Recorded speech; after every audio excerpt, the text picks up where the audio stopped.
MLS is back. Sounds really weird to say in the best way possible, but the 2026 Major League Soccer season is set to resume in just a couple days. This week, we have 6 matches before a full slate of normal games next weekend. So we got a lot to talk about. We haven't done an MLS show, lads, in what? A month and a half? Something along those lines, right before the World Cup started. But the channel's been active. We've been doing live streams for the World Cup. If you've missed it, go back, check those out, bro. The vibes were immaculate. There were crazy reactions to some of our teams. Obviously, many of our nations exited.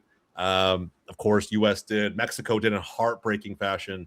But still, we're at the time of recording. Spain has taken down France in the semifinal, the first one. We have Argentina, England coming up tomorrow when this video will be published. But that's neither here nor there. Today, we're here to break down and get excited about some big names heading to MLS. I feel like some of these transfers didn't get the hype they really deserved when they first happened because we were in the middle of a World Cup. So you better believe in this video, we're going to hype them up like crazy. But as usual, Wake Up MLS is also back. I got the boys back in here with me. We got Davi from the Blue Burrows Pod, John Rivera, Hector from Insert Name FC, and Connor all here with me to break it all down. Just a handful of very big names that we're going to talk about today. You probably know who we're talking about, but we're going to unpack it little by little. Towards the end, stick around. We have those 6 games that are coming up. We're going to get back to predictions. It's a fan favorite here on the channel, so you're not going to want to miss that. Stick around to the very end. All right, guys. All right, let's talk about the first big name. Before we do that, though, I have to say, everybody already noticed I'm wearing a Spain top. You can't see my name tag, bro, but France is out. Before we go into MLS stuff, just a question that I posed on a timeline earlier. Who flopped harder this World Cup, France or the US? Why are we? Is that even a question? What do you mean? Why? To what extent? I think if you expectation wise, yeah, I think the US did fine. I think France obviously wanted to win the whole fucking thing, and they should have. Yeah. I just think they didn't show up today against Spain, and that obviously cost them. Yeah, but I wouldn't say the whole campaign was a flop, though. No, definitely a flop for France. I guess we'll go Bro, off they set out to win it and got dominated in the biggest possible occasion throughout this tournament. Like, how does that not a flop? Tell me what team even comes close to them in terms of just on paper personnel. Because everybody on the timeline was saying France was here. If there was a tier list, France was S, and the next team doesn't start until you're like at B tier.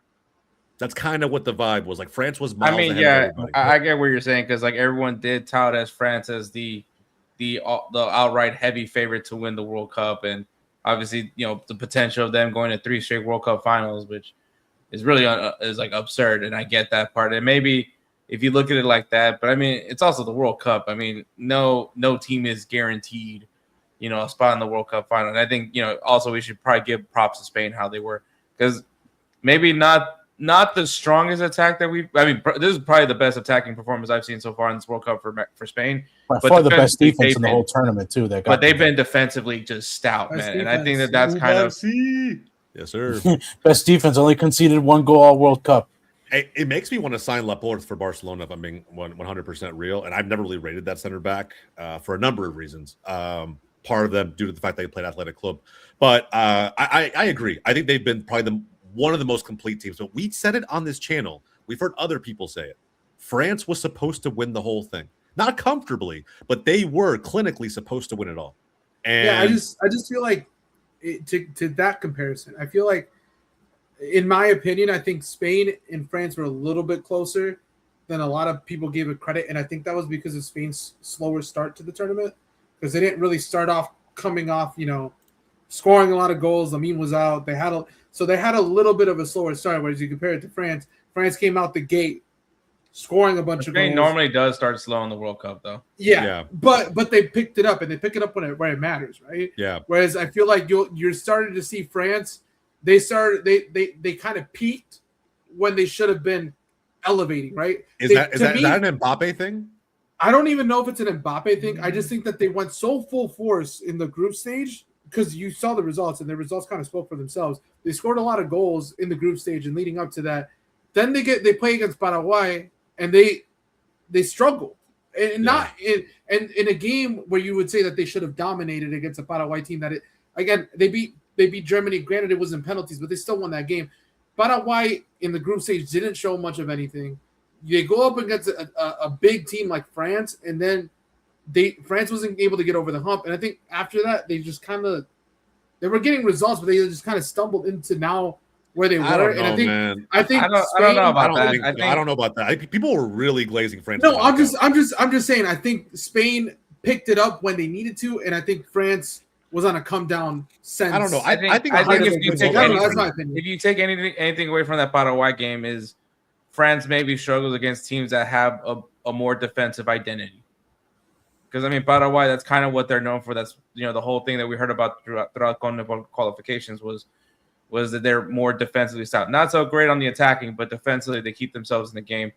And Spain is right now more defensive minded right now, but still has the attack. And I mean, Lamine Yamal looked a little. I was having fun watching Lamine Yamal. I know crazy with the shirt I'm wearing right now, but. You're starting to see Lamine having that swagger back, and I think that kind of you want to see that. This is total domination, Thanks. and we're going to continue the total domination with Hansi Flick this season, bro. It's just crazy. I mean, I first off, when I saw this stat, I was like, wow, like it's insane how big of a generational talent Lamine Yamal is. But it's just this. That's why I asked the question about Mbappe thing, because if you watch La Liga. You've seen just in certain moments, right? Mbappe is one of the best players in the world, hands down, if not arguably the best player individually. But sometimes he has these big game. I don't know, they're not flops, but just things don't go his way. He didn't get a shot on target till the 95th minute or whatever it was, right? Like he just couldn't get things rolling against, and it seems to be almost always for like Lamine Yamal. It almost always seems to be like that's what seems to be the blocker, almost like Ronaldo going against Messi, right? Until Ronaldo had that three-peat run with Madrid in the Champions League, it was just like Messi was his kryptonite. And anytime they played against each other, it always went that way. So I don't know. I think it was individual talents combined with the fact that Spain's probably the first team that outright just bossed the ball, controlled the ball in every way, and France had no answers. It's amazing to me that Deschamps opted to blame the ref in the press conference afterward instead of owning up to his tactical disaster class, which was, bro, how long do you have to watch your two midfielders get dominated by Spain before you make a change, before you switch some things up? It was 2v3 the entire game. Just change it up. Overload them. Add two more midfielders. I also think the ref did a great job today. He reacted. Shout out Bartol, CONCACAF. Go CONCACAF. Shout out El Salvador. El Salvador was in the semifinal of a World Cup. I just want to point that out. It's crazy. And bro, it's crazy how he had that in his back pocket. He was so ready. Would you say they made it to more semifinals than Mexico? Oh, hey, and actually, you know what? When we have a very highly respected an American in the semifinal, so we have a very knocked out. respected ref. If you guys don't know about that, and Messi's 5-0. I don't want to pull out the stats on that guy, but I'm sure he's refed some big games too. So Messi's 5-0 with LFF. Who cares? He's in the semifinals. That's a fucking ref, bro. I'm not gonna argue, bro. Let me know when you guys qualify for a World Cup, bro. How about that? We're gonna argue about that. El Salvador has qualified for a World Cup. Yeah, but recently, bro. Let me know. Oh, the pushing of the goalpost always typical Mexican. You guys wanted to get into this fucking argument, bro. I don't know. John, you made the argument. John is like in a weird way. John's the epitome of everything he hates. He's just like he's arrogant fans. He's just like waiting for someone to say something about Salvadorians. I'm like, bro, what the fuck? I'm so confused. Anyway, neither here nor there. It was a great game. If you're a Spanish fan, if you're a French fan, look, man, Zidane's coming in. Deschamps is out. Your team is still stacked. Let's be honest. They're probably going to win one of the next two World Cups. Yeah. The team is stacked for who knows how many years to come. They're fine. At the end of the day, it was a crazy semifinal. I still believe they flopped. They should have won it, but nonetheless, we have a chance at La Finalissima in the actual final. The dictator is dead. The dictator is dead. Yeah, we'll see how it goes. But we are here to talk about MLS, so let's get into it. One story that I think we should start with, because it happened kind of as the World Cup got underway. John and I texted about it. Bro, it's crazy to me that John had no opinions on this. Like, Fucking none, bro. Like it was amazing to me. Like he just Yeah, didn't know you what to say. texted. I texted you, and I was like, I really just don't really have any opinions. But why?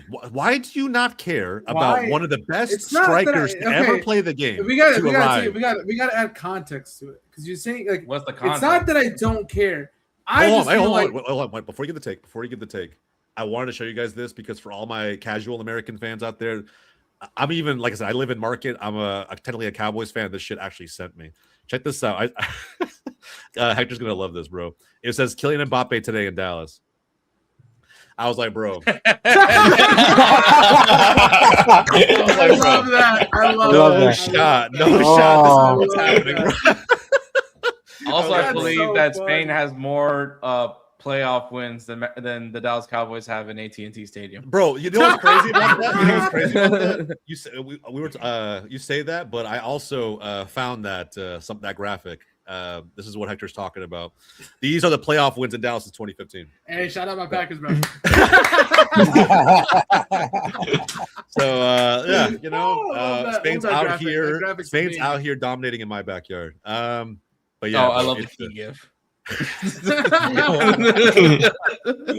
yeah, bro. So anyway, bro, I'm telling you, the Dak Prescott meme sent me. I was just Bro, scrolling. I died. I was like, bro, what? Bro, I can't wait for the Hardball Giants to go down there and beat some Cowboy ass. Okay, we're moving past the realm of reality. Okay, all right, let's dive in. I don't know about that. I don't know. I think we're about to go even further down that road. yeah. There's a lot to unpack there. But we did have the first training session today for Chicago Fire's brand new striker, Robert Lewandowski. John, how do you feel about this one, bro? Like, really, we never talked opinions. You didn't have anything to say. No, I feel like you have a problem with this transfer. No, I don't know. I don't have a problem. I just feel like there was other things that we needed to focus on that were a little bit more concerning for me as we saw ery on in the season. So you do have a problem with the transfer.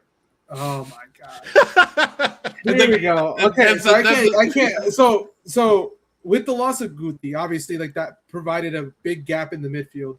The person that was supposed to come in to replace him had an ACL injury at the end of last season, so he left. That void was not filled. To me, I felt like if there was another player that you would bring in that would kind of sort of help this team kind of get everything together, you would have wanted to bring someone in the midfield a little bit to kind of string everything together. Just because Kuipers has had a good season, we've seen what Zinchenko's been able to provide in terms of the creativity a little bit, but he also needs a little bit more support. Bamba hasn't played as well as he probably should have, considering the amount of money he is on a DP. So for me, I felt like, okay, if we bring in someone in the midfield a little more creative, kind of help progress from, as you're transitioning from defense to offense, you can kind of. Why can't you get that player still? I don't understand. Why can't you still go out and get that I just think this creates a little bit more of, we brought in another DP striker when we already have a DP striker, right? So in my opinion, the way I look at it is we got to pick from one of the two. It's going to be really hard to keep two DP strikers, especially when you're running a system where you're playing a 4-2-3-1. Bro, you know who's out, right? Like, you know who's out. Yeah, but to me, it seems a little unfair given the fact that he is the top goal scorer currently at this time. So at the same time, while Robert Lewandowski is also a very, very good striker, and we know what he's done in Europe, and we know the number of goals he's put up, I'm not saying that he wouldn't be able to do that here in MLS, but this is an older player that I feel like we're spending a lot of money, where I feel like if we would have had other pieces of investment in a different area, that would have allowed us to, still be as, I think a little bit better for me, or I would have been a little bit more calm or at peace with the way that my midfield and my attack could go. Okay. I'm going to share this really quick too.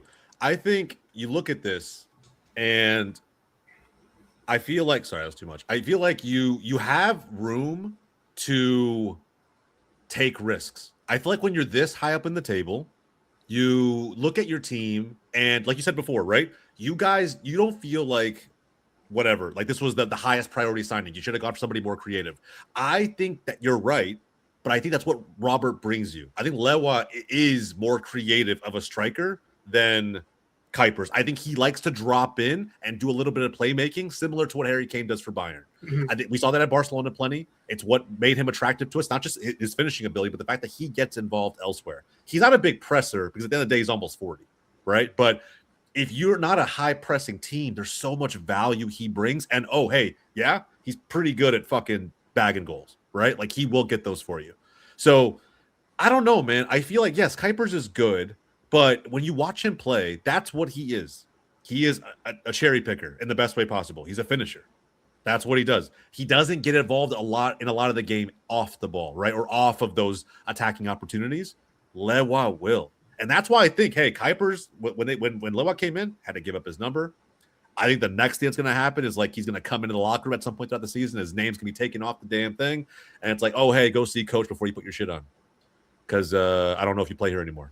Like I really do believe that. I think he's gone. Like I think if one of the two things happen, like if Goretzka, if they do get that transfer done over the line, I think Kuipers got to go. We got to like. I don't think it's fair to keep him on the roster, and for him to take a DP slot if we're gonna bring in Lewa and another DP. You know what I mean? Yeah. I just don't think it's fair. I think Bamba in itself. You make this move without knowing that you have a plan for Kuipers. I agree with that. Yeah, but right now the way that they're making the team's making it sound is, they put out a presser saying how Kuipers was more than happy to give up the number and he's excited to work alongside him, this and that. To me, that's all kind of like just it's a bunch of smoke to cover up what's actually coming, which I think is a transfer out of the club. I think it's to kind of like make it so where obviously it's not very common for a club or any team in any league to come in and just bring in another striker when your striker is already the top scorer of the league. You know, it's not a very common thing that you see. So I think there are probably plans, but I think they also try to see like maybe this works. And maybe within these next couple games, they're going to see, hey, can these two work together? How does Greg get the team lined up and make everything work? I don't know. Do you go 4-4-2? Do you go 3-5-2? I don't really know what the idealistic plan is for the team. We've tried 3-backs before. They're not exactly our biggest strength because I feel like for the center backs that we have and for the wing backs that we have, I just don't know if that really meshes well with the team. Yeah. I'm interested to see what happens. Could they play off of each other well? I think that would work well. I just think, how does that affect the rest of the team? That's fair. I mean, look, that's fair. I do agree with Hector. I believe they have a plan for Kuipers. I just think it was all part of the discussion. Dumb question, but I'm pretty sure you're not able to change your numbers in the middle of the season. I don't know. I honestly, you would know more than I would about that, Hector. That's why I'm like, I'm pretty on the inside. Change your number in the middle of the season. They said, hey, it's Lewa. We're gonna make a fucking exception. Okay? Yeah, they gave Kuipers an extra 9. They said just move the 9 a little bit over, put in another one, bro. That's all. Yeah. And by the way, we're going to do predictions at the very end of the video, so please stick around. But on Thursday, we do get this banger. We get the reunion of Thomas Muller versus Robert Lewandowski. I honestly hope that there's just a lot of like game footage of them vibing before the match. I think it would be dope. But the fact that they're both here in MLS, if you'd asked me this when they were ripping it up at Bayern, I probably would have laughed you out of the room.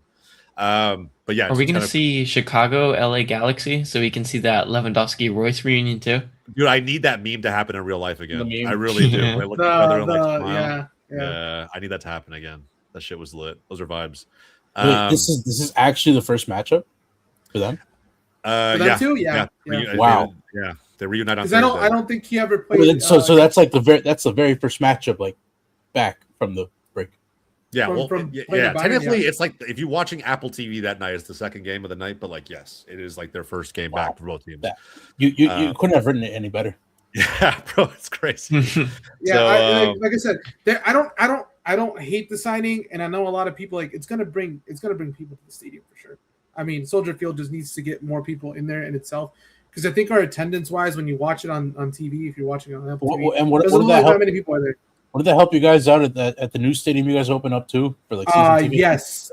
So that's kind of in the plan too. So like the whole signing isn't just like it's not just a football related transfer. I think it's also like a marketing because they made it a whole thing before he even signed. They put up billboards like welcoming him to the first time in Chicago. The Polish community kind of gave him a whole thing. It was a whole thing that the city kind of just came together, and that because of that, I think he came out and said like that was the reason why he decided to sign for the Fire was because of all that. So I think that all helps, and I think, like I said, they're planning to open up the 300 level too, which has been closed for the past couple seasons. So keeping that in mind, it should open up like 32,000 seats. Yeah, so they're thinking we want to do something similar to this because we have a stadium opening up too, but there's really no word on big name player other than Pulisic, during the World Cup. But that, as far as my sources, that's off the table for now. So we don't know who we're going to sign, but this is a big signing for Chicago, and I think this will help out.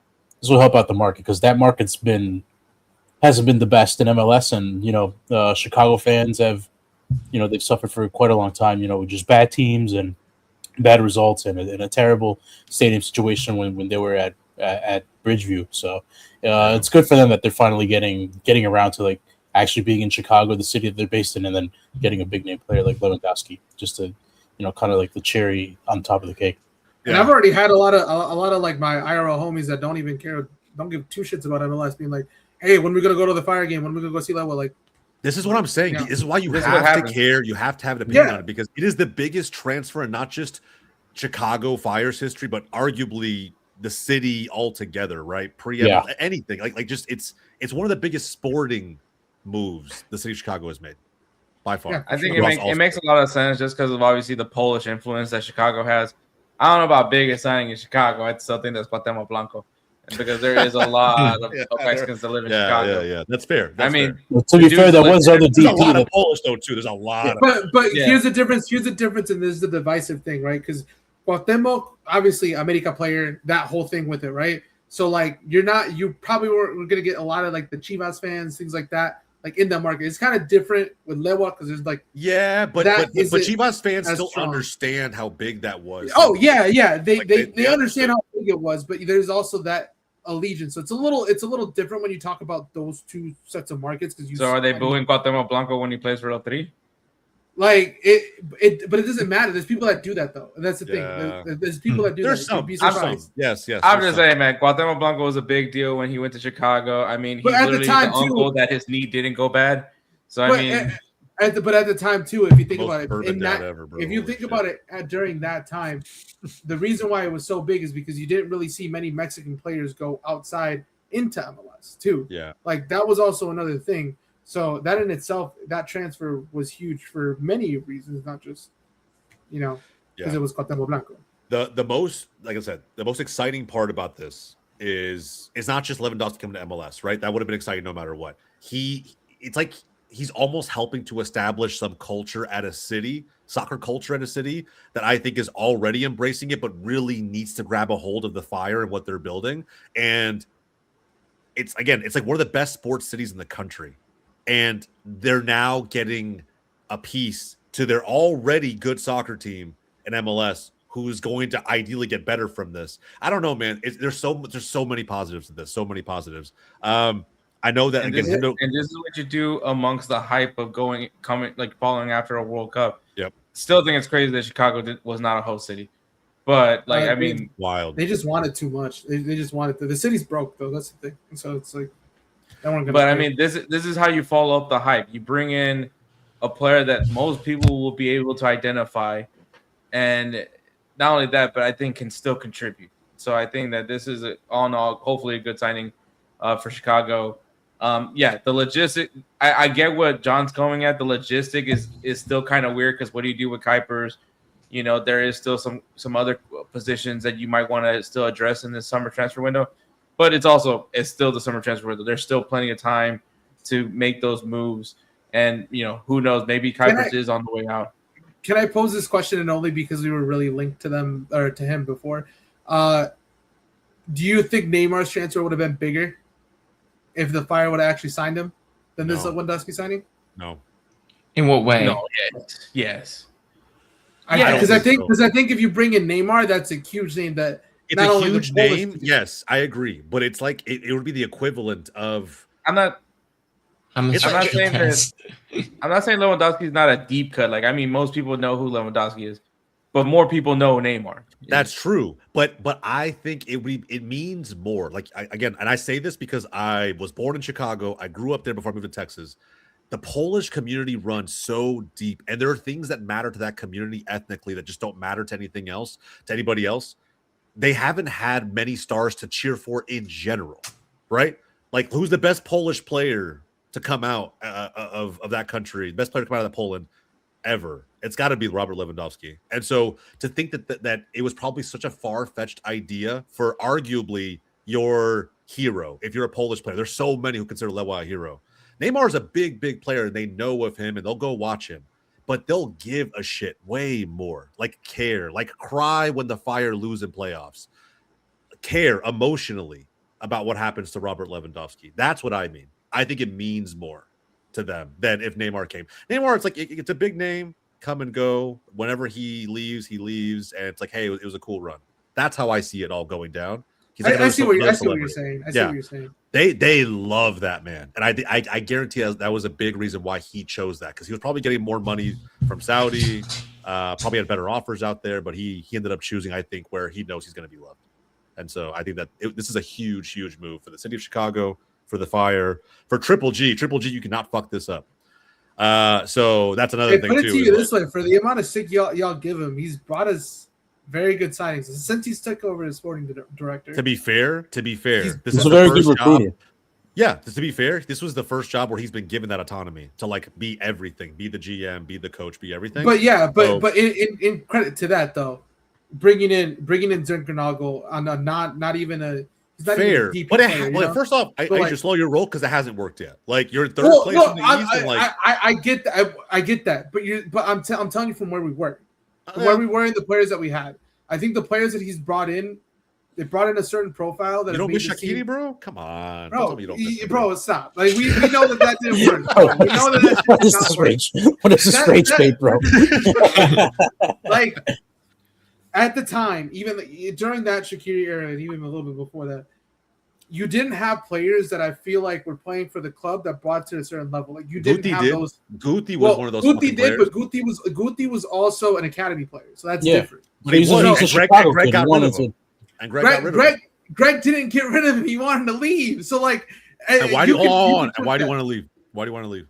Because he wanted to go play for Chivas. Exactly. Why do you want to play for Chivas? Because that's his boyhood club. That's not why he wanted to. He wanted a chance at a World Cup. He wanted a chance to play for the U.S. Poch didn't want to. Hold on. I know Poch didn't want him, but who didn't want him first? Who was the first one to turn him away? Greg called him up. Once.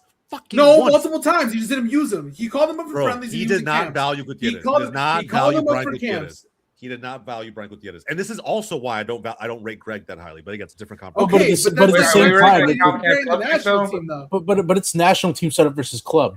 I agree. What I'm saying is, John, I'm poking holes in John's theory. That's all that I'm saying. That there haven't been players that come to the club that cared about the club. Guti is 1,000% example of that. To the point of, you took a team that was bottom feeder, if not, like, you could argue, what in terms of payroll, we were one of the higher paying teams in MLS in terms of salary and all that. We were one of the higher paying teams. We were really one of the, battling for the bottom of MLS in general. So you took that roster and you made it into a play-in team that later made playoffs, right? So you made the playoffs with a roster that I would say was getting better, but pieces were brought in to make it better, right? So now you're going off of that. You have a player that you had a couple players in the All-Star team. Zinchenko made the All-Star team last year. So you're bringing in these players. I'm just saying the turnaround that he's made in the short time that he's had, I think is a positive impact to not only this team, but it's also a credit to he has to have some sort of credit for the things that he's done. Not saying everything has been perfect, because there's been decisions and things that have been made where we can all in hindsight be like, hey, maybe we should have kept Guti a little bit longer. That's fine. But I think every club is going to have that. But I think for the majority of the things that he's done for the club, I think he's done more good than he's done bad. True. But all I'm saying is that you guys are in the honeymoon phase. That's all that I'm saying. Like, let's wait until – no, it's true. It's true, bro. It's so true. Like, he's in the first year and a half of his managerial stint. And you guys are still like super excited off the players you've signed, even though they've won nothing. So like, just wait, and let's see what he actually does. But if it ends the same way his USMNT stint did, where the only excitement that collectively the fan base had was beating Mexico, we're gonna look back at this and say, hey, And I don't know if I wasn't watching MLS at the time. I'm making the World Cup. But again, that's not why you brought him in. You brought him in to take down the big teams at some point. I didn't watch Greg prior to getting the U.S. men's national team, so I don't know how he was at Columbus. He failed everywhere he went. That's all you. I don't know. I don't know much other than just what failed he did with the crew. Failed with in the Swedish second division. He failed everywhere he went. Like he was not successful. He just had a great playing career to an extent, and that landed him a job with the U.S. men's national team. But look, that's fair. That's fair. I get it. He was a USA player himself. But the year he left Columbus, Columbus won a championship. Exactly. That should say something.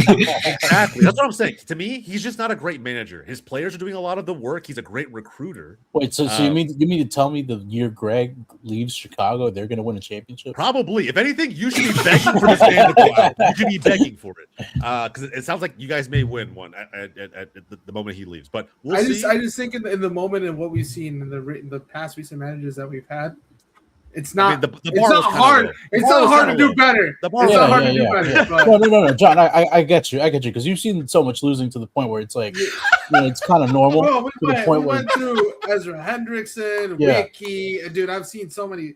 Bro, straight up started that line with "You've seen so much losing." I was like, "It's true though." He's not wrong though. Realistically, the last time that the Fire made playoffs before that was when Schweinsteiger was. And that's why Lewandowski is here. He is here. He is here to take you guys to that next level. And I think Kuipers will be the one that ultimately gets sacrificed. But I don't think Kuipers is a bad player. And this is why it's almost like a win-win, because he's going to end up getting a move because he has produced since being in MLS, which is good. That's good. I think it's a win-win for everybody. I mean, surely somebody in Europe will drop a little bit of money. Yeah, bro, he's mid-20s. He's in his prime. Yeah, he's 100%. He goes to New York. New York would be crazy. I don't know if I really want that though. Well, Davi and John. Wait, give it a season. Give it a season. Not now. Give it a season. You can have him next year. Here's the thing, though. I don't. It's for the bet. It's for the bet. Low key, no. I don't think we're going to be right now. Low key, he would bag goals at. He would bag. Oh, he would 100%. But with the way we're moving in the market and with the way Alonso's coming back, I don't think we'll be in a market for a striker anytime soon. I just think. I thought the same thing, and then they signed Lewandowski. So no, but I just think NYCFC has like a different profile and a different like mentality when they do their signings. Their signings are just very. They're a lot more, and they're a lot younger. There's like more. I don't want to call it potential based, but it's a little bit more of that. Yeah. It's like you buy young and then you want to resell it at a later age. They have a little bit of a different transfer strategy than most clubs. It's just it's the CFG way. Yeah. Let's move on. We spent a lot of time on Lewa. I want to make sure. And look, guys, in the comments below, please. We're kind of just going through and just unpacking all opinions on these transfers. But let us know how you feel, Chicago fans especially. I'm hoping the Chicago fan in the comments who is the polar opposite of John and is literally like already bought the Lewa Chicago Fire jersey. He's locked in for season tickets. He's ready to go, bro. Like he's absolutely pumped. I want him. I want that person to talk John into why he needs to be excited about the second half of the 2026 MLS season as a Fire fan. All right, let's move. Use the hashtag listen, John. Yeah. I'll get excited when we play our first game. Right now, I'm still in depression, bro. That's all good. You know what's crazy? My first home game back is against the fucking Fire and Lewandowski, man. That's my first home game back, bro. Low key though, for this bet, I think the signing could not have come at a better moment. I'll put it that way. Now the signing's great. Now the signing of lifetime. And looking at it from that perspective, from that lens, this signing could have come at a better moment. All right, Connor, let's flip it over. Unfortunately, Pulisic won't happen, so John's let off the hook there. Yeah. Well, hey, guys, for those who don't know about the bet, we'll bring it back up and start making predictions, but we'll get to it. Connor, you now have a brand new striker at your disposal. How does it feel, bro? Tell me you're more excited about this than John. I thought you were going to put on a picture of Daryl DK. Imagine if I did. The Forsaken Son has returned. The sentimentality of DK hits a lot more home, just because like he was there for those moments that like really made me love Orlando City so much when I was really growing into watching more European, focusing more on Orlando City. like really choosing if that's what I wanted to like follow.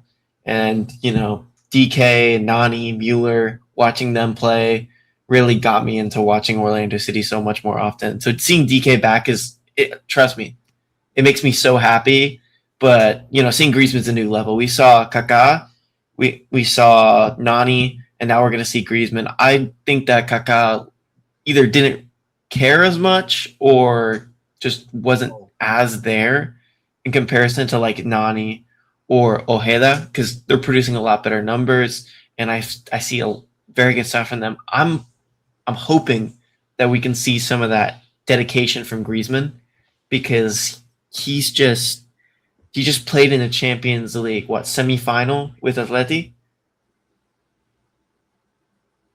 Yeah, and lost. Griezmann? But Yeah. He played in a semifinal with Atleti, you know, and lost he's the Copa coming. del Rey final. Shout out Copa del Rey final. But he's coming to. My point is, he's coming to the MLS from that, and you know, I didn't want to say as much during the Lewandowski segment. It's because I kind of want to reiterate what John was saying. We had the goals a little bit with Martin Ojeda. He's scoring a lot for us, and we were getting goals. Even with Duncan Maguire in the team, we were still scoring a good amount of goals. Okay. But it's Griezmann. And, like, you bring someone like that in, that's an X factor. It's a game changer in your whole attack. Does he raise the floor of everyone around him? Yes. I think he does, because he's a yes, different because type he's of player. such a creative player. What we don't understand is he's old.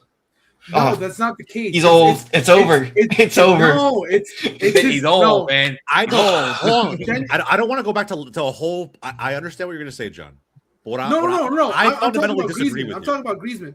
Okay. Griezmann's style of play, and you've seen it around. I mean, I think more at Atleti and a little bit more at Real Sociedad, but his more style of play is a little bit more creative. He's more like a hybrid of a 10 and a 9. He's like in between both and kind of play both a little bit.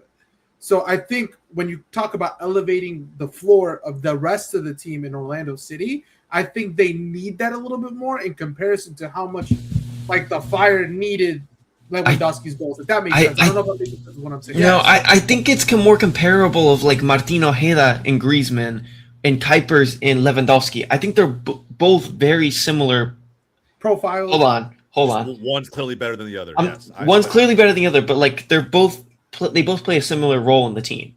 Yeah. So you're saying that Lewandowski and you don't feel like as excited because you saw Kuipers and Kuipers is very good. Well, I saw Martin Ojeda. I fell in love with Martin Ojeda when he was still on the bench in Orlando City, and people were hyping up Facu Torres. I still loved Martin Ojeda back then. Hold on, I still fell in love with him back then. I still think even if Ojeda gets benched for Griezmann, which that would be a disgrace, but I would still be okay with it because Griezmann has that talent and he has the football IQ to create more opportunities for Orlando. And I think it can open us a lot more opportunities, especially with bringing back a Daryl DK. Yes. Someone that can find the net more often. Correct me if I'm wrong, though. Ojeda can play out on the wing, right? Ojeda can play out wide. He doesn't play as good as he does in the middle. To be fair, everybody said that about Sorloth for Norway, and that motherfucker was playing winger every game. So I think things are possible. I would counter it to you at the time when we were looking at it, and he doesn't play winger. He didn't know. This is before we even hopped on any of these shows because Connor and I would just talk, right? But you know, it was always Facu on the right, and it was Ojeda on the left. Literally, kind of how it was. Ojeda would kind of float in the middle, but it was kind of the same thing. In my opinion, I feel like with your roster construction of what you have around you, it's not as congested. I feel like when you're comparing two people that play the 9 and only the 9, when you're comparing two players that can also play other positions around, I think that's a little different. That's why I feel like we differentiate between both of these signings. I feel like in the fact that Griezmann can play other positions as well, the 10 being, in my opinion, probably one of his better positions. I think you could probably chuck Ojeda out wide and you'd still be okay, and it still would raise the floor of that team. I don't think you'd be hurting as much. And more importantly, hold on, one thing I'll add to what he said, Connor, is that more importantly, I don't think you have anybody good enough to take Ojeda off the field entirely. Like just putting Griezmann in there, you still, it's like for like, you still need like more firepower in general. I still would find a way if I was the manager to fit both of them in until they prove to me that they can't play together, because it's just like the team is not good enough collectively on the attacking side to feel confident slotting somebody else in for the sake of like the right profiles? I'm aware because like we used to play like our front three used to be something like Ellis, Ojeda, and like Thiago. It used to be some kind of interchange of that, like with Spicer or Duncan Maguire would also come in there in time, like either off the bench, normally off the bench because he was recovering from an injury. But I think what this lets Perelman do, because Ellis would be playing, for some reason, he'd be playing him as like the role that I'd presume Griezmann's going to play. He would kind of drift a little bit wide, drop a little bit deep to get the ball, and it's like, I expected Ellis to be more of that starting striker, but I think he was trying to see how it would look with someone like Ellis for when we saw Griezmann in. I think Ojeda's still going to play a similar role to what he's doing now, and I think we're going to experiment a little bit more with Daryl DK into the team and see how we can make that work. I feel like DK was definitely more of an Oscar player because Oscar loved his big men. He loved his big strikers, and he did very well with DK. He did well with Maguire. And I'm just really interested in seeing how Perelman fits DK into this team. I think that Dorsey and Angulo should have a lot more support if they have a big guy in the box to swing the ball to. But my main thing I'm excited for is that midfield. Atuesta and Ojeda, one thing that people would complain about them is they're very creative, but they don't like to track back. I'm excited for those 6-5 games, 6-4, no defense. Let's just get a ton of goals. And hey, bro, yeah. Look, I will say this: you guys cited a lot of qualities about Griezmann that I think some fans forget. Because I did say striker, but he will still have to bag goals. There's no mistake about that. Like that is required for what he was signed for. And keep in mind, at the height of his career, that's what he was known for. He had the playmaking ability and bringing everybody into the play and dynamic and play multiple positions. But when he got that move to Barca, it came off the back of one of his highest scoring seasons in his career. So they expect goals fully with Orlando. I will say this: I think Orlando has a little bit of time, and this might be a blessing in disguise to probably your poor start of the season. And obviously, as a fan, you don't want your team to have that poor of a start. But kind of the blessing in disguise is now you have time to make this work. You have time to figure out what pieces you have around Griezmann, what can work. Because it maybe it's not too late, but you could kind of chuck it as this season might just be a wash for them, right? To kind of figure out this back half of the season and figure out who's going to fit around Griezmann, what pieces are needed around him to move into next season where I feel like you guys could probably push into contention. I feel like that's something that you could definitely take a look at. You're saying, first of all, I don't know. Our team is in an Open Cup semifinal, so we can win a trophy this season. No, Second of all, I'm just saying we're like MLS we're 4 points off a playoff spot. So I don't think you can count anything out with Orlando City. When what I think is really good about this team is we fought back to be in somewhat contention for that play, and we were like down and out at the start of the season. So we've definitely grown back up from where we were before. I think if we, with the pieces we're adding, Ricardo Marrera is a very ambitious general manager. What I'm trying to say is, though, he's shown ambition for bring a lot more talent. If we can bring in like one or two more depth pieces, the teams ahead of them are ass. Like that's another thing. Yeah, we got Montreal, Columbus, DC. We can definitely hop into a play-in spot, and the sky is honestly the limit. When you're coming in as a hot form team into the playoffs. We've seen it with like New York Red Bulls coming into the playoffs and making the final. Hell, I've seen it with NYCFC. We freaking rode that momentum to a championship. Yeah, like I said, I'm not discrediting it. I'm just looking at it from a perspective of like, if you don't make playoffs, I think you're still good. I don't like, not saying that there wouldn't be any expectation from Orlando City fans to make playoffs, because I think ideally everyone does, right? I think we all do. I'm not trying to say that that's not the case. What I'm trying to say is I feel like you guys still have a little bit more time. So if you guys even don't make the playoffs, I still think you guys will be okay because it gives you guys the time. I don't feel like you're as pressured as some of these other clubs to make things work. But to Connor's point, I see his point. Like they're not that far off playoffs, and when you make a signing this prolific, there is a little bit of expectation that comes with it. Yeah, the expectation to make playoffs. Yeah, and we're gonna make that push this season. I have a question, Connor. How's the managerial search going? I know you guys. It's over. It's over. It's over. It's Perelman for the end of the season. Okay. We gave up on that search like a month or two ago. Okay. It kind of makes sense. Or I guess a month too. ago. I would take more time. In all honesty, I really would. It's not a bad idea. I mean, Perelman's growing, but I mean, I'm assuming the staff just don't think they can get anybody better at the moment. With where coaches are going, coaches are being more ambitious with the positions that they want. Yeah, I think right now with the front three on this Orlando City team, you can kill me if you for saying this, but I think this is the best front three I'm gonna witness of Orlando City, like in our history. Like I've seen what Faku, Kara, and I think Ojeda played briefly with them. Yeah, bro. Kyle Larin just fell to his knees in a Walmart parking lot. That's crazy. Hey, bro. But you know who that third one? Canada out this World Cup, bro. You know who that third player? You know that third player would probably be with Kyle Larin, Kaká, probably like Carlos Rivas or Josue Coman. So that kind of drops it down. I've heard Rivas' name in a while. Rivas, man, that's a throwback, yeah, bro. Throwback name. This is the Carlos Rivas special. I'm looking up because he hit over the crossbar. Yeah, what about our boy Kevin Molina? Oh my God! Don't even. I miss Molina. All I'm saying is I'm excited to see what Orlando City does with their attack because I feel like they're very dynamic. They have a very dynamic attack.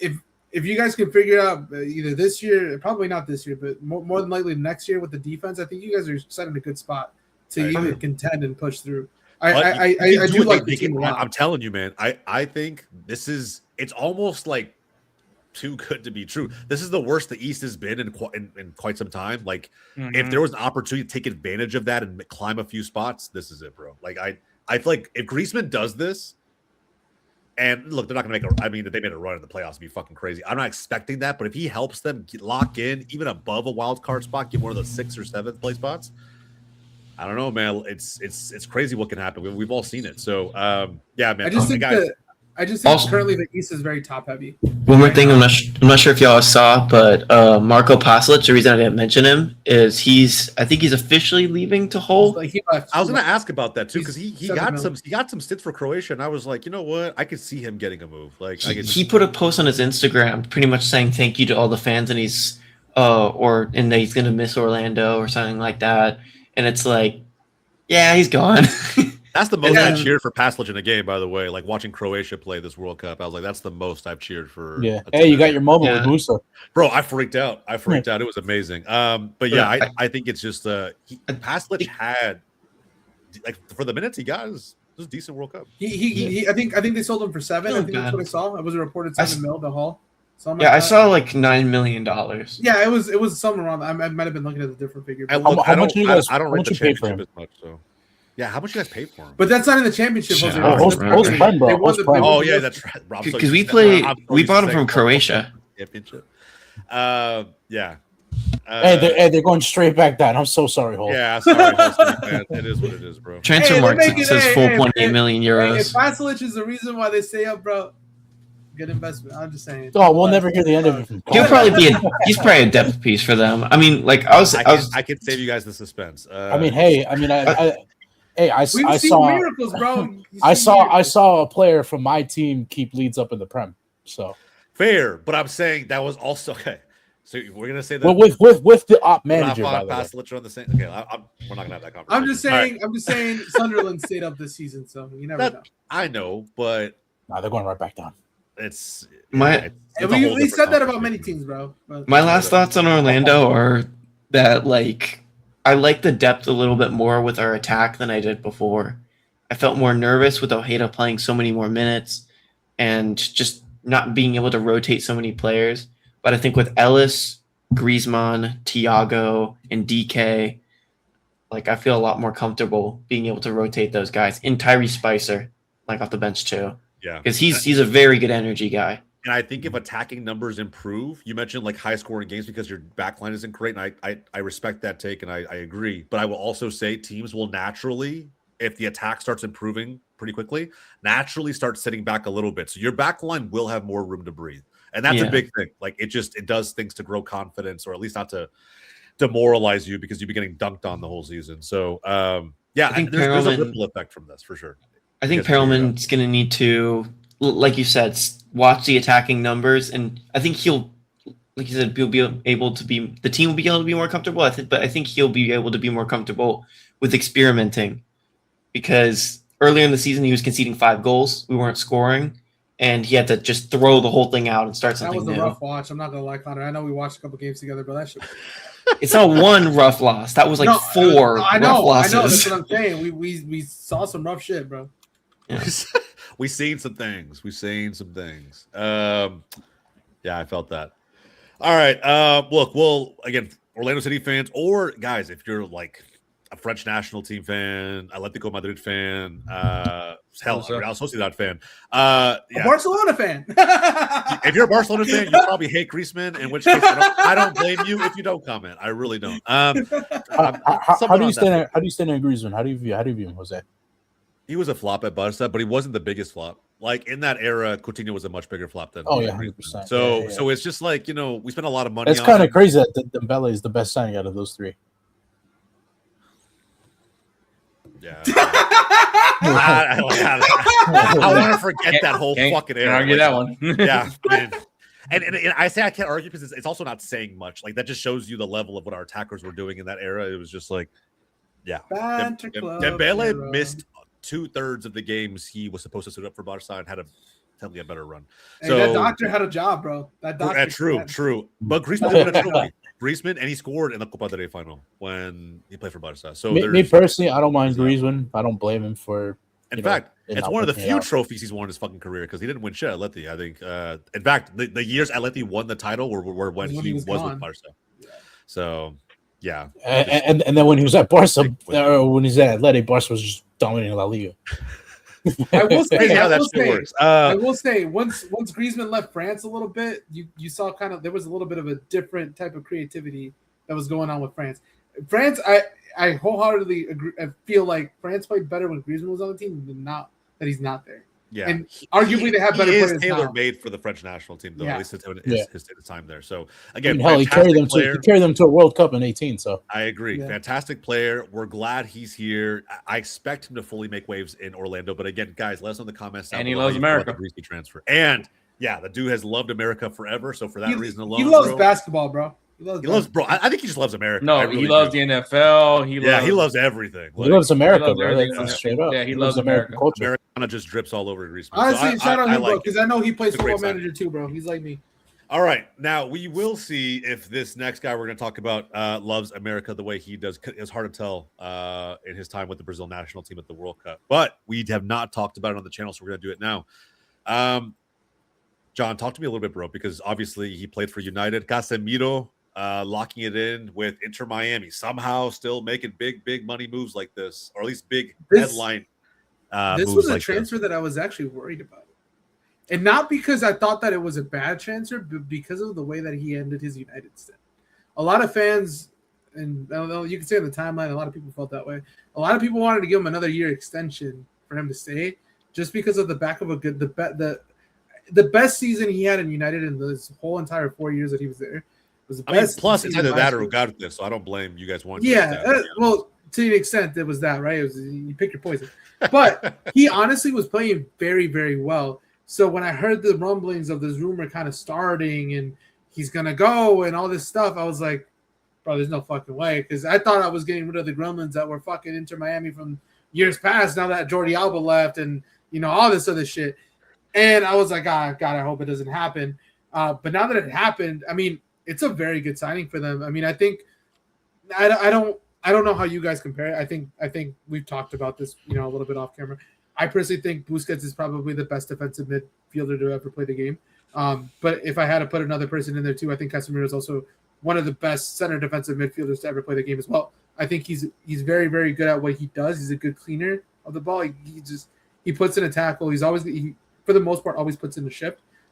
We've seen performances at United that haven't been the best, but I do think Casemiro can provide Inter Miami, especially in this league, similar things that maybe Busquets could do outside of this, like the outlet passing that Busquets probably provided for Inter Miami. But I think he can do a little bit more of that job, more of that defensive role that they probably need, given the fact that their start of the season, they conceded a lot of goals and they were kind of leaky in the back. So I think that addresses one of their big concerns that they were going in. If you were going into this window and trying to address things, bringing Casemiro in, I think fixes a lot of that. So Yeah. And bro, I mean, this past season, how many goals did he have for you guys? I'm not really sure, but he's had a lot of I want to say it was set like piece contributions. yeah, I want to say like 8 or 9. I don't know, man. I think Inter Miami does need to get a little more physical in midfield. I think it's a good signing. I just hate that it's Miami. I'll be honest. Yeah. I just hate it. 9 goals, 2 assists this past season. Damn, that honestly for defensive mid, and granted, a lot of it's corner kicks, set pieces, whatever. But bro, you still need guys to contribute. The fact that he got almost double-digit goals, double-digit GA, he had that. That's in the Premier League. That's his best goal scoring season, by the way. Yeah, but putting it to 34. you from that perspective of we saw how leaky Inter Miami was because they were always in these games and early on in the season. And I remember this. We were always talking about how. And I think we even made a video on like Inter Miami's struggles and what was the cause of that. And obviously they had the whole thing where Mascherano had the whole thing and Mascherano left, all that other thing, all that going on at the time. And even at the time, like the way that they were playing defensively wasn't very good. Like they were leaking a lot of goals, they were getting scored on a lot. They were literally going into shootouts. Every game was a shootout for them. So with this having a little bit more of a defensive piece in front of your defenders, I think that is. I don't know. I don't think you can get better than that. You know what I mean? Yeah. I think it's also the same reason they signed DePaul. I think DePaul gives them like a physicality edge in the midfield, and I feel like Messi just hasn't had that. Even when Boosie was there, it's like he's not that player. I agree with you. I think he gives them that, even if he can't play every game. The fact that MLS is, in my opinion, a pretty physical league, I think he's going to thrive. Which sucks because again, we're probably going to see.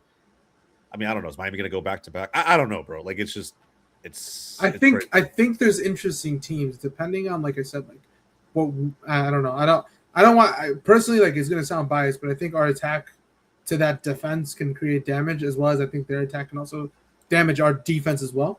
But I think that it's going to be very much of like if a team doesn't have that much firepower, I think Miami will probably steamroll through most of the teams. I have a hot take about Miami. I think if they win the World Cup, I think Messi just kind of takes it easy for the rest of the year. Coast off of the rest of the year? Yeah, I think so.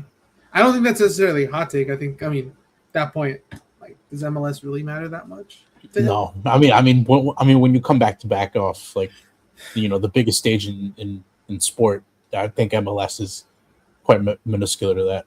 True. But I'm just wary of what Miami's trying to build. I found this tweet, I think yesterday, and it was from late last week, but the fact that like they've already this shit ain't happening. True. But again, we don't know where Neymar's going to end up. We just don't know. Well, there was also the report that he was gonna, and I was gonna bring this up a little bit later. But I don't know if we'll have time. Yeah, the whole Cincinnati thing with basically them kind of fumbling the bag and just not contacting. But what's stopping Miami from buying those rights and then finding a way? And that's what I was gonna get at.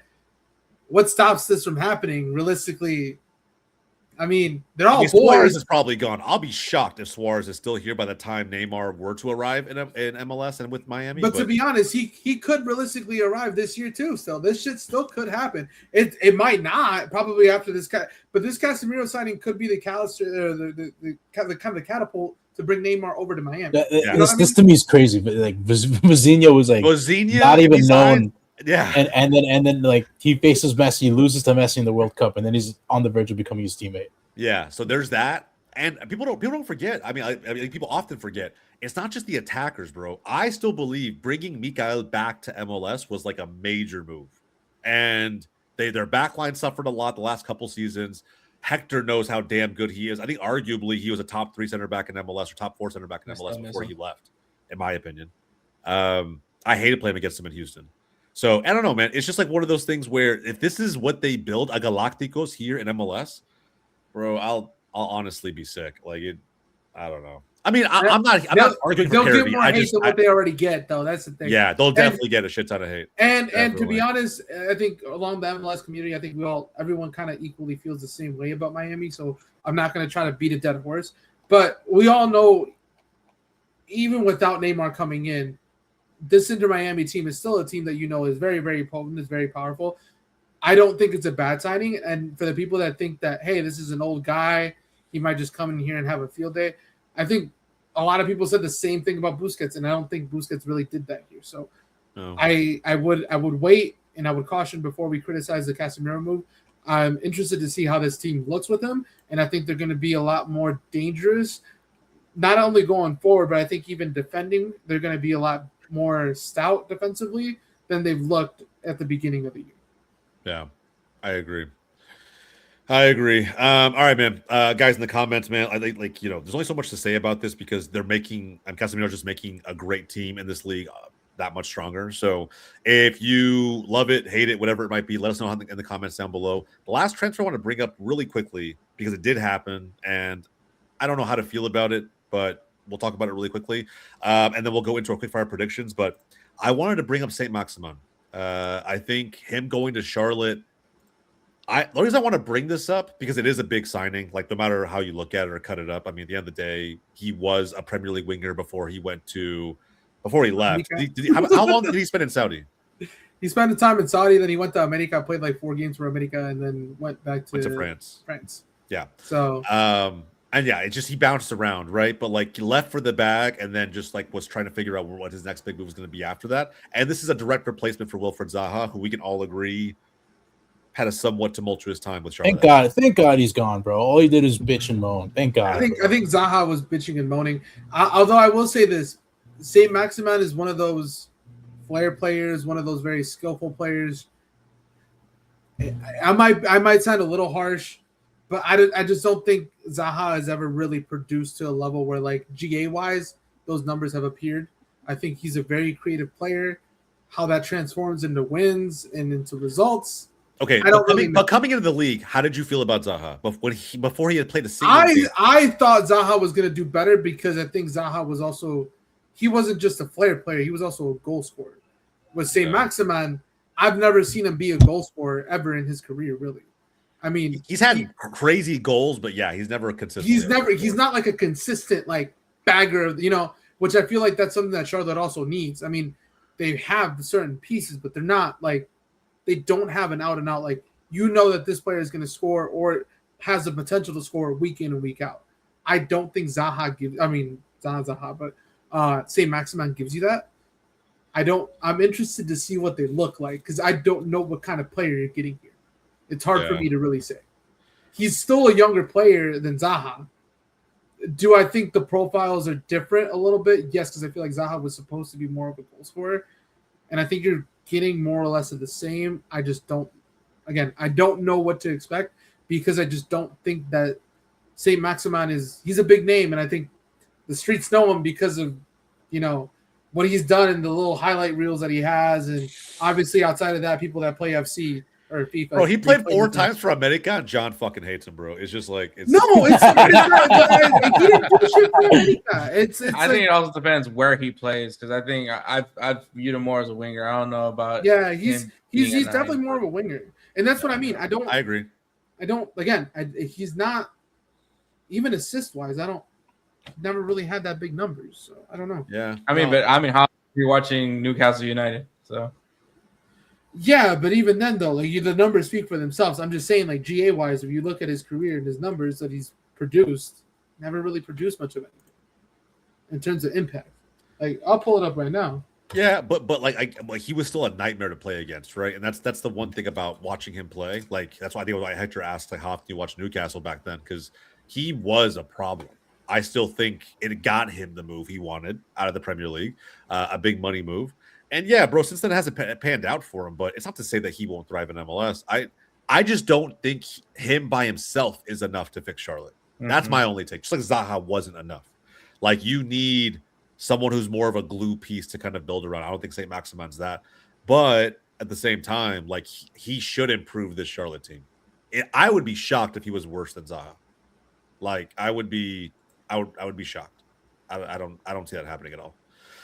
Zaha wasn't. I mean, Zaha did a bonehead move in an important playoff game. So yeah, I'll put it to you this way: his assist numbers in his highest season were when he was at Saudi, and that's only 10 assists. No, so, I agree. I'm not saying the numbers are always there. I just think there's more to the story, and I know there's. I'm not trying to base everything off numbers because obviously the production of the field and what you do also impacts. There's a lot of stats that do not get counted, like pre-assist and things like that that'll come into account when it comes to these stats.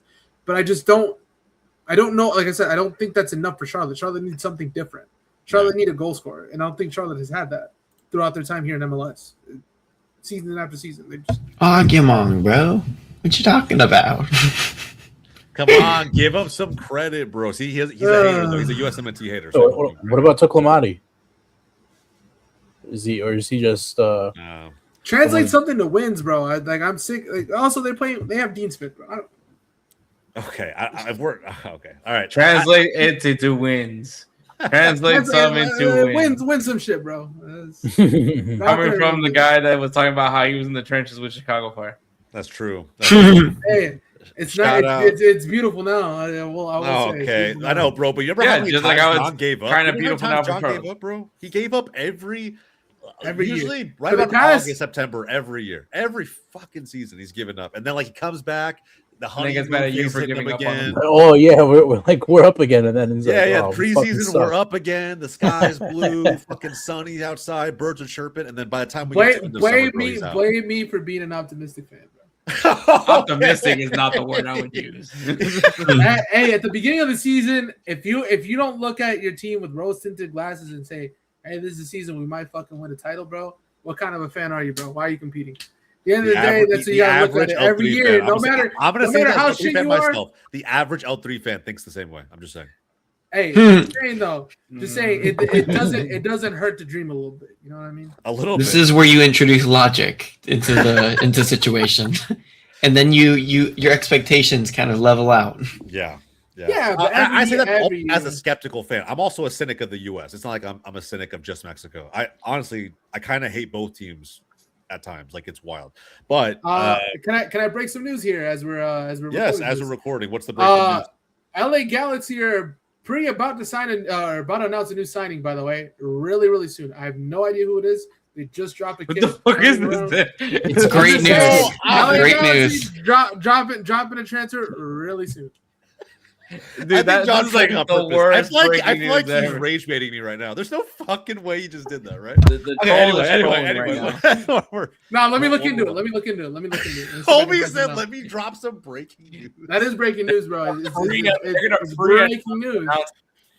John's the new Fabrizio Romano. For anybody who's curious, this is legitimately here we go. How transfer works in pre-announcing a signing. I'm I heard this is how David works. Pre-announce something. Bro just looked at LA Galaxy's Twitter and was like, Are they working? I said, what is this announcement? Are they gonna practice the announcement before they announce it? I don't know, bro. But homie said breaking news and then didn't give a name. I'm just so triggered right now. All right. Also, there was also reports that Kuipers was in advanced talks to Monterrey, and those are false. You know. Let's do hashtag. Come on. Liga MX to Kuipers, bro. Kuipers to Liga MX. Kuipers would thrive at Liga MX. I think he would fucking cook there. Yeah, he's gonna go to America. No, he'll go to just to spite John, he'll go to America. 100%. No, he'll go to a Monterrey team, bro. He'll go to Tigres or something like that, bro. John's gonna have to buy like an America jersey in secret, like somewhere he can't fucking show anybody. All right, let's. That's kind of what I do with my messy PSG jersey. I don't let anybody see that shit. It's somewhere in the back of my closet. I don't wear it, and it just sits back there. But I have every Messi jersey for every club he's played for. All right, quick fire predictions time. We got 6 games on the slate, guys, so it's a shorter segment than our usual. But we're gonna go round table, each pick a winner and a score line for the 6 games coming up this Thursday, July 16th, which there will be 4, and Friday, July 17th, there will be 2. So, and including El Tráfico, which is how we're gonna end this quick fire prediction segment. All right, man. Let's jump in. We got a Canadian battle up north. Montreal versus Toronto. Could care less. The battle of mid. No, okay, Toronto. Could care less. Give me the stick. Wait, hold on. Montreal just made that trade. They did something. Finally, they're listening to us. I know they're listening. Yeah, what was that? Something. You moved. You did something. Who did they get? I forgot who it was. I remember it was from Austin. It was Danny Pareja, I think. Yeah, yes. Yeah. Pereira. Oh yeah, because Danny Pareja. And you know what? In Montreal. You know what, man? They're doing something though. He's you gotta understand. They are doing something. I will say his time in Austin did feel like it had run its course. So, he's a good move. I don't think he's gonna fucking revolutionize that midfield, but a solid move for a team that I don't think anybody can revolutionize that midfield. Yeah. So we got to pick winners. I don't know if anybody that wins them this game. Draw. So I'm going to say Toronto. Draw. Toronto. Yeah, it's Toronto, bro.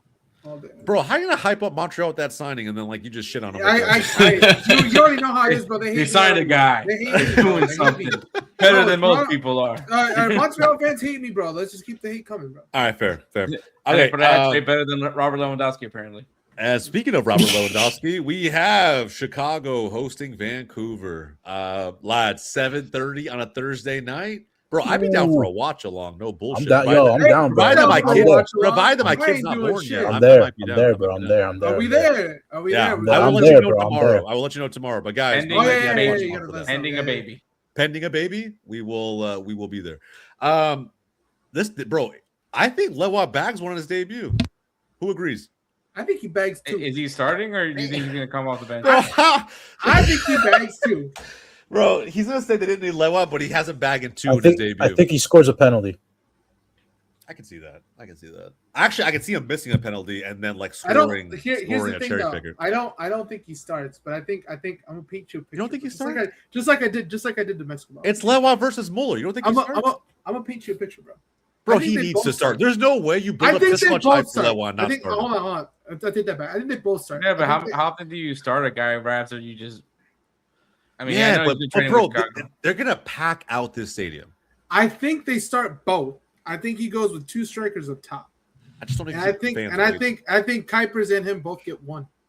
I think they're gonna be. They're Think gonna Brawl's be duking going it to out. start out a whole new formation like weeks before a game. No. They've ran 2 striker formations before. They've just done 4-4-2 or what? If it's not a 4-4-2, I can see him going with a 3-5-2.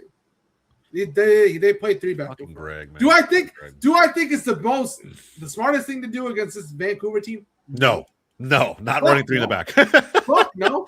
No. That's why I think they're gonna go. They're gonna still do what works. I think Kuiper's gonna be starting in this game, and I think Lewandowski comes off. I just think I'd be a little bit let down, bro. If I'm paying probably top dollar now, what I would imagine, to go. I can watch, tell you right now. Let's do some research. You keep talking. I would just think that it's like, I don't know, man. I feel like this is a Messi-esque signing to an extent.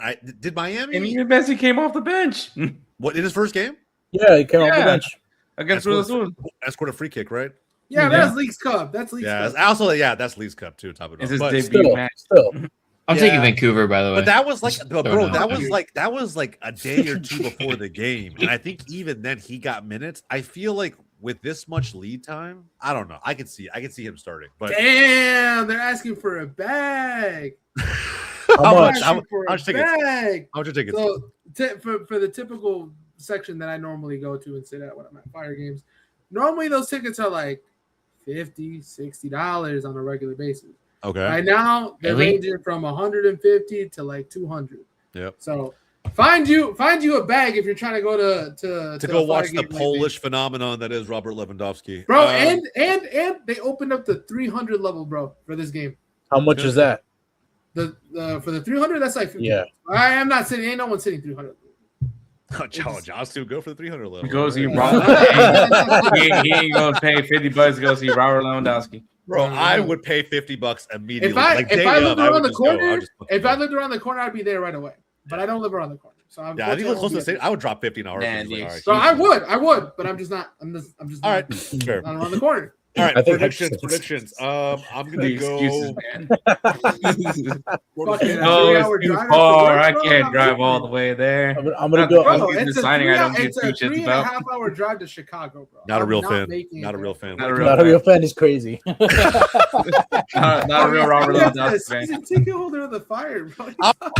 He ain't buying tickets. He's Bro, right I had now season protesting tickets right when now we for were Kuiper. shit. Just What for are you Kuiper. talking about? Not a real fan. Fucking Hector, bro. Hey, how much I was feel season you. tickets now? I feel you, bro. We are I feel shit. you. I feel you. how much did you pay for one season when you guys were For back? one season when for that? When they were Yeah. $18 a ticket? No, Yeah.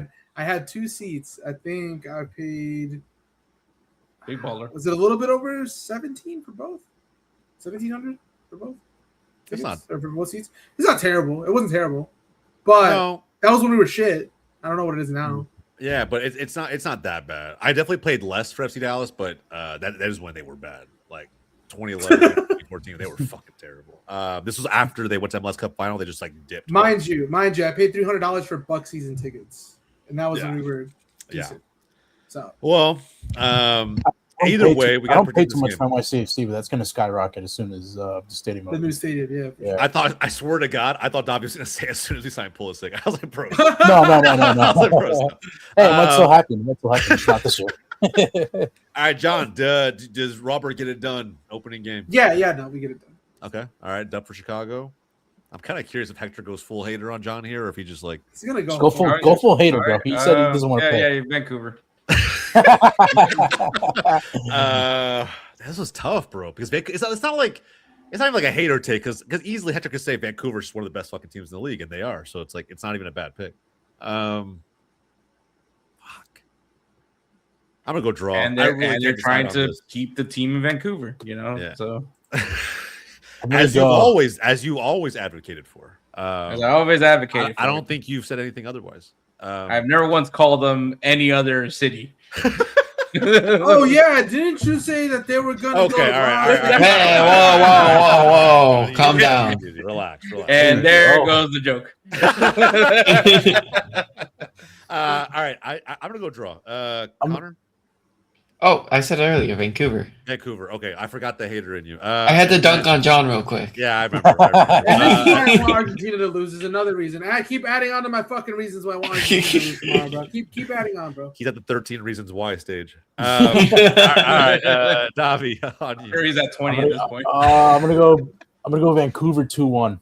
Another reason. Come on, pile it on. All right. Air high five, Dobby. That's pretty split. One draw, one Chicago win. At this point, John's that pure euphoria by Kendrick Lamar. If we win Thursday, bro, you're gonna hear me. If we do a party, you're gonna see me, bro. John's perfect week is Argentina losing and Chicago winning. Like it's his perfect. Imagine that happens, bro. It's written in the stars. We got it on your written, bro. You see, John didn't get Mexico to win in the round of 16, but as long as Argentina lose, easy with that shit. All right, I get it. We're out. All right, let's relax. See, that's what I mean. I'm not. Here, I was saying that John's more happy with us losing than his team winning. To be fair, he's just cheering for England Mexico, tomorrow, but which is it's crazy. mainly Mexico. Cheering. Insane. Insane. All right, man. Well, we got our picks in for that one. Let's go to a game I should care more about. I care about this is cool. St. Louis. I like this. We needed a mo for this. Derby of the shitters. We needed a mo for this. Mo would provide you with some beautiful reasons as to why St. Louis is going to take it to Kansas City. I guess, bro, but like it's also like I just need these two teams to be better. This is the name of the two monkeys fighting each other. Didn't Kansas City talk about doing some sort of move or something like that? They were signing. Yeah, they want like Salah. I think they want Mo Salah. Yeah. They had the discovery rights for Salah, something like that. I mean, either way, I don't think Salah. How many discovery rights do these guys fucking have? They have Ronaldo. They have Salah. They're out there calling dibs better than anybody, bro. I wouldn't say that, but they're not. I wouldn't be surprised if they have I wouldn't be surprised if they have the rights to Lamine Yamal. Bro, all I'm saying is discovered Lamine Yamal. There he is. They discovered him. If their team played footy the way they call dibs, this team would be significantly better. Yeah, with David Lee. Yeah, hey, but guess what? That Kansas City team got a cup and you don't. So I just putting that out there. Putting that out there. But my team's not 15. Where the fuck is that? Hey, it don't matter. I don't know. Straight for no reason. I wouldn't trade what Kansas City has right now with my spot for anything. There's no fucking way. But they got a cup, bro. So like, at least they know what that feels like. Don't care. Don't give a shit. Well, to be fair, I've never known what 15th place feels like, bro. I've never known my team to just be serial losers. I've never seen that in my life. Well, I mean, you can have a cup and be shit for years. Yeah, I don't. At least my team's always in. But at least you got a star. At least you got a star on your badge, bro. But like Dallas has no trophies. We have trophies. We just don't have that. Yeah, the final MLS Cup. They just no don't matter have what. They just don't have the one that puts a star on the badge. That's it, bro. Look, bro. I get it. Banter all you want. I mean, that's fine, bro. At the end of the day, Dallas. First of all, Dallas is better than Chicago right now. You know why I'm doing this, bro? Because this is the same thing. This is the same thing that you do when we talk about Arsenal. Bro. So I'm just putting it right back. Yeah, bro. the difference is Arsenal just won the fucking trophy. No, what is Arsenal have to You're do with sticking up for a MLS? 15th place team that hasn't won since 2008. Since 08. If at anything, least they got something, John bro. is legitimately using Arsenal fan logic pre-25-26. That's crazy, guys. For the added context, he's a United fan, by the way, so kind of sacrilegious. But I'm sure Roy Keane would be proud. But I'm the one with the agenda, right?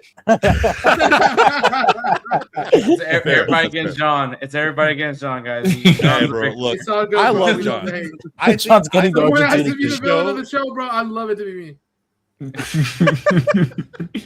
I love John. It just the takes are always interesting, you know. Yeah. It's The logic behind the takes are interesting. That's what it is. Yeah, I don't somehow think I the don't logic think it is takes even it a out. word for this, but all right. Who's gonna Yeah. win this one, guys? I got beef. we'll use that one. And this You is know, this just is for that crazy. reason, I'm taking Kansas City. Just for that reason. All right, that's fair. I like that. Draw. I like the logic. I'm I gonna go was- St. Louis because they're the home team, to be honest. I was there last week, so we're going Kansas City. Hey, by the way, how was that stadium? Yay or nay? I liked it. Yeah, like I was up on the upper I saw the upper pictures. deck, Yeah. and the view was still pretty good. Like for quote unquote nosebleed seats, they were actually pretty good. I saw everything. I saw the Julian Alvarez banger. I saw the Briel Mbolo dive. I saw the McAllister goal. I saw the loop on it. Hell yeah, Hector. It's kind of crazy that in a couple years that stadium's going to go by the wayside. Yeah, that's true. Yeah. They're building a new one. Yeah. But it is That'll be historic huge, in its own right, and I think that it still would have been pretty cool to see it. So, yeah, I guess shout out Kansas City for that. Yeah, I guess we're not the only team in that stadium that gets the calls in their favor, right? Okay. All At right. least he's embracing it though. Calm down, bro. Who else has St. Louis in this game? I'll go Spain? St. Louis. Okay, Davi, Hector, Yeah. what did you say on this one? Draw. Draw. John had Kansas City for weird unknown reasons, and then Connor had Just for that. Just for logic. vibe, For bro. logic. For Like, vibe. logic. Logic. Kansas City because I was there, and you I know, like it. respect. Respect. And I Um, guess because St. Louis are our ops. I don't give a What? fuck about that rival. I personally don't give a fuck about that rival. People just gotta- What the fuck was this, bro? I know, but y'all, See, y'all it's because okay, are it's 'cause rivals, bro. Okay, There's a music okay. video that proves it. Chicago sports fans are Music rivals with video. St. Louis. I'm not from Chicago. I just happen to support the Fire. So they can have that rivalry. I don't give a fuck about St. Louis. So y'all can fight over that. Me That's personally, I don't give a crazy. fuck. If Milwaukee gets the MLS team, Oh, I'm who are jumping you ship, bro. supporting? Wisconsin ever gets his MLS team, bro. I'm jumping ship. Ooh, no loyalty. It's my state. It's my state. It's different. No It's my state. loyalty. My home That's state. I insane. can't. It's my home state. Can't. all right. Would so you- when the if Milwaukee there's Chiefs a- comes out, If there's a rivalry with Chicago, would you hate the Fire? No. I think that's a. All right. They can have the rivalry, but that's a different. I would The never. Midwest hate. should all be rivals, in my opinion, but that's a competition for another day. Let's move on to another rivalry: Seattle versus Portland. Ooh. Seattle. Should be Seattle. Yeah. Really should. I Seattle. have not been impressed with Seattle's attack at all this season. Where's And this at? Where's this at? Seattle. Seattle. Is it in Seattle? Yeah. That makes me happy too. I just I remember one of my highlights from earlier this season was just the double Christian Roldan back post crossed. Anytime I think about Seattle, that's all I think of. Bro. Against St. Shout out Louis. Roll Down, bro. Fantastic. Shout out Roldan. Shout out Roldan. I don't need to shout out Roldan. I really don't. I don't need to shout out Roldan. U.S. men's national team bench warmer. Yeah. Good shit, bro. Holy Who's there shit. for the vibes? Who's there for the vibes? Bro, y'all could have actually used a more creative player and y'all brought Roll Down in. to play Whatever, the bro. I either way, we all knew it was gonna happen, and nobody agreed with it. It is what it is. But I also don't even think he's. I don't ever think He he's. kinda I think maybe really out has of had a a testament. handful of seasons, maybe 1 or 2 seasons in MLS, has he ever been like definitively one of the absolute best players in MLS? I don't know. no. Tanner I don't Tesla know. missed out, bro, for Roll Down, bro. I agree. I'm taking Seattle in this one. I think Purely Triple G because of the colluded better that pick. Yeah. What the fuck does Triple G have to do with that? Yeah, I think Bro, he colluded that pick. but he also picked Ferreira, so like you know, over Pepe too. over Pepe, which is crazy. All Yeah, he overthought. But that's the shit your out boy. of that. You should support that. I hate Pereira, but Why is that's that your my boy? I've seen Oh Dallas shit, I spot it. forget. Yeah, He's he was my fucking boy. Yeah, he Seattle was my now. boy this year. Hey, you know what, bro? You know what? For Dallas no more. Hey, you know what, bro? Fuck it. Give You don't me play for Seattle Dallas. and then Dallas forever no more. score. Forever scores this in this game. Fuck I it. wish him all the best. Yeah. Fuck it. Pereira to score. I'll be shocked if that happens, bro. Give me a draw. Okay. Connor, what'd you say on this one? I said Seattle. Seattle, same. And then Hector? Give me Seattle. Yep. Fight and win. I'm surprised Hector didn't say it, but yeah, I was looking for a fight and win somewhere in there. All right, let's go. Last couple games: Nashville versus Hotlanta. Nashville here. It's gotta be. Has to be Nashville. Cashville, Atlanta, baby. you don't think they benefit from the break? You know, get out of their own heads. They were so dog shit, and now it's like, okay, you can come back, hit the reset button. Maybe for No. somebody seems to underperform. Atlanta. Didn't they know one of their most prolific attackers? Yeah. Yo, have you guys seen they you know how they signed Junior Alonso, and they actually fucked up on the highlight package. That player was not Junior Alonso. That was somebody else. No, I didn't see that. That's hilarious. Because they were I like they wanted to hype up Alonso like as a defender, but they just kept showing highlights of like a defender receiving the ball and just pinging the ball down the field. Yeah, And it wasn't I did even not see him. that. It was like some random Brazilian guy. That's crazy. Bro, this team is fucking dog shit. Yeah, I don't have any faith in Atlanta. They made a bad Orlando team look really good. I don't know. Like, it's just at the time you guys were bad, Connor. At the time you guys were We might still be bad, honestly. at that time, no one should be losing to Orlando 4-1. Like no. Like that should not happen. Hey, Charlotte did. Again, also equally surprising. And also equally why I understand John's take around Dean Smith.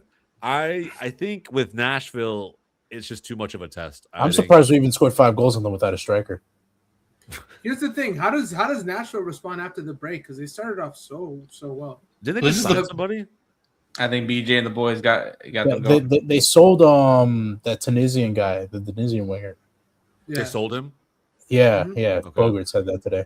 Okay. But yeah, do they still have a hell of a team and a hell of an attack? Like, I don't think, even if they're all slow and kind of just getting back into the rhythm of things post World Cup, I still feel like this is like a 2-0 waiting to happen. So, yeah, I'm gonna go with cash. Yeah. Everybody all in on this one? Yeah. Okay. And then finally, the big one. Ooh, Big one. what a The fucking big game. Should be a banger. Does Sun show up in this one? No. We gotta wait for what's the pre-announcement for LA Galaxy. He's still crying in Oh, South, yeah. in South Korea. That's the best line on the show the whole damn night. He's still crying. That's true. He does cry more than grown men should, in my opinion. But But he gets away with it because he's Son. yeah, Everyone loves him. Yeah. I don't. Unless like you're an that. Arsenal fan. But yeah, you don't. You're an Arsenal fan. It's different. Not even just that. Like, even when we played in Germany, like I'm not like when he made the move to the Premier League, I didn't understand it. I feel like Spurs was too big of a club for him at the time, and that's saying something. I don't know. It's and even then, he won a Europa League. You won the whatever, bro, the NIT tournament of European football. But like, I don't know. He had one of the most stacked teams under Poch and couldn't do anything as one of the front runners for that attack. So I don't know. To me, Son's kind of overrated. But nonetheless, and this season, look at this MLS season prior to the World Cup, and look at the World Cup, bro. You can argue he was one of their worst attackers. I had money on him to score, and he let me down. Yeah. The easiest group in the whole tournament.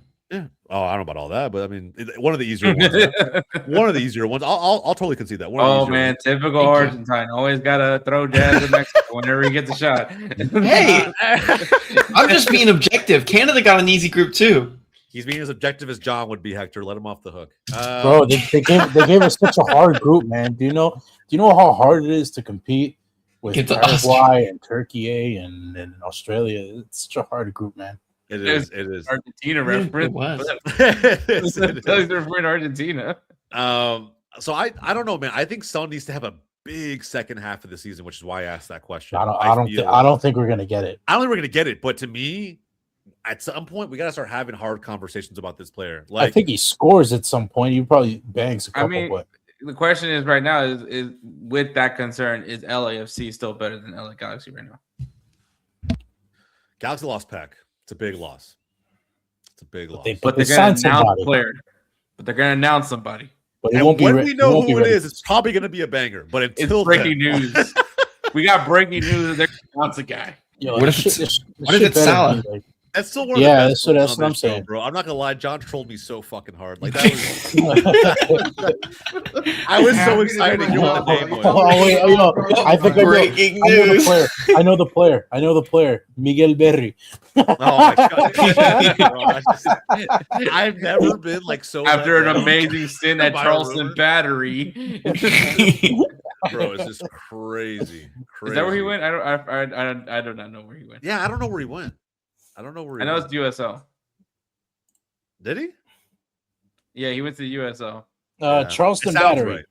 Oh, I was right. in I had no idea where he went. 21 appearances, all competitions, 4 goals, 4 assists in 2026. Hey, look at that improvement. You know what's crazy though is that considering how like his last 5 years. Wait, what was that? No, I just said this season's been better than like the past 4 or 5 years in his career. Yeah, that sounds about right. You know what's crazy though about these two teams and the narrative going in is like you would guess that, especially with how the Galaxy started their season, and a little bit with how LAFC started. Like you would most fans would assume that LAFC is levels above this Galaxy team. And bro, there's like 4 points that separate them on the table. So this is a big match, but a big El Tráfico for both sides, for LAFC to maintain the gap, and again for Galaxy to close it. I don't know, man. I feel like imagine there being a scenario where the Galaxy could potentially overtake LAFC. I feel like these are some of the storylines that make me feel like Son has to step up, bro. Otherwise, you were just a brand marketing play. You were never going to be a guy who's going to take this team over the top, which is what you should be, considering the reputation you have. Agree or disagree? That's fair.